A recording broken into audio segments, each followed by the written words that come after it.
the United States of America still wants to be the hegemon in the world.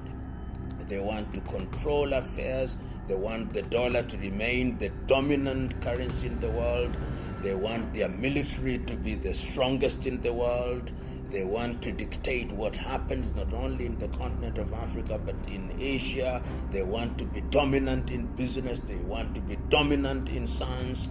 And it matters not who is at the helm, because I think beyond the faces, and in spite of the faces, whether Republican or Democrat, there is something that the American administrative machine does in the interest of the United States of America.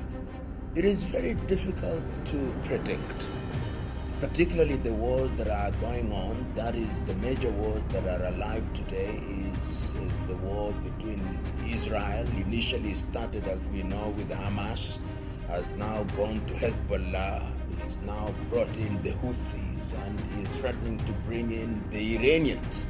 And this is the one area where I think the combatants have waded so deep into blood, speaking metaphorically, that it is as tedious to go forth as to come back.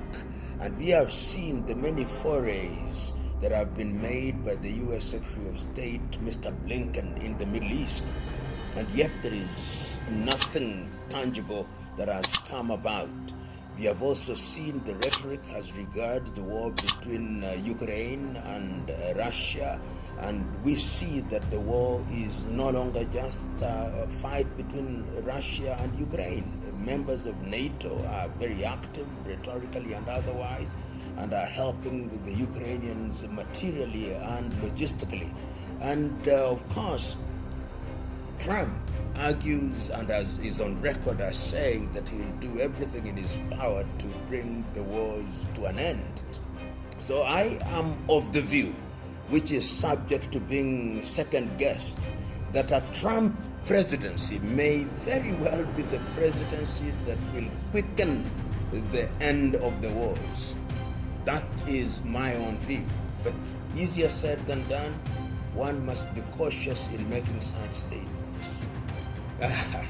I've always held the view that nothing changes dramatically, and I say this because the United States foreign policy, when one talks about Kenya or Africa, remains fundamentally constant. But there are those who observe, and I'm one of them, that during Republican presidencies, the United States of America does appear to support many more programs than during the Democratic presidencies, which is full of rhetoric and short on action. And I am of the view that the United States of America is going to be very active in Africa as a reaction to China and Russia, and as a reaction to other players such as the Emiratis and the Turks. Take, for example, in the single area, the Belt and Road Bridge program that is being done by the Chinese. The Americans are already responding with what is called the Lobito Corridor, which is to build a railway from Lobito in Angola through to Zambia and the Democratic Republic of Congo for purpose of extraction of minerals. And of course, they will also be reacting to the presence of Russia in the Sahel region and the presence of China as one of the leading partners of many African countries. So one will begin to see once again Africa being a theater of contestation of different powers, and those powers are the United States of America. Of course, one sees that even France, and it's not lost on me that the French have actually announced that they'll have a meeting of the Francophonies in 2026 in Kenya. Beggars belief. I do not know why they should do that. Kenya is not a Francophonie.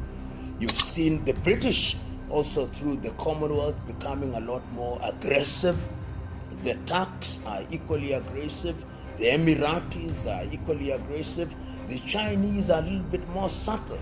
They don't make as much noise as others do, but you see them in different areas. So what is going to happen is that we are going to see a United States of America which thinks that it is losing its grip, and therefore whoever wins, it is going to be a time for activity in the continent of Africa.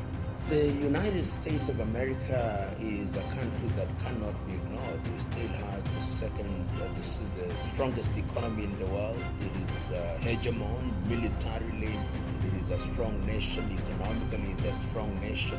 And the reality of the world is that the law of the jungle is still alive and well. Is survival of the fittest, the dying of the least suitable. And in truth, power still springs from the barrel of the gun.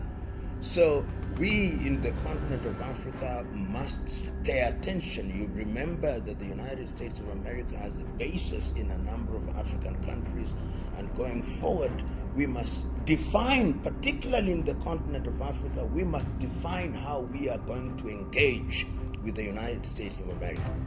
And my considered view is that a strong Africa will be able to engage in a much more creative and symbiotic way.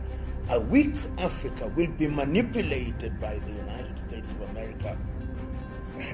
In Kenya specifically, we had a very interesting period when the Biden administration appeared to favor the administration of William Ruto in Kenya. And in a number of very visible ways. First of all, there was a state visit to the United States of America. Secondly, Kenya was made a non-member ally of NATO. But I think things have cooled down. So an administration, particularly a Republican administration, may very well revise that position or not revise it. Remember that Kenya remains strategically very important in the Eastern Africa region and in the Horn. And that is particularly so because many countries in this part of the world are threatened with some kind of conflict. You go to Somalia, there is still some conflict. You go to Ethiopia, there is still some animosity.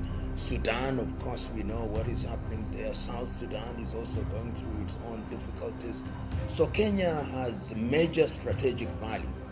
And I believe that whoever is in government will want to engage Kenya as an anchor country in that regard for geopolitical and geostrategic reasons.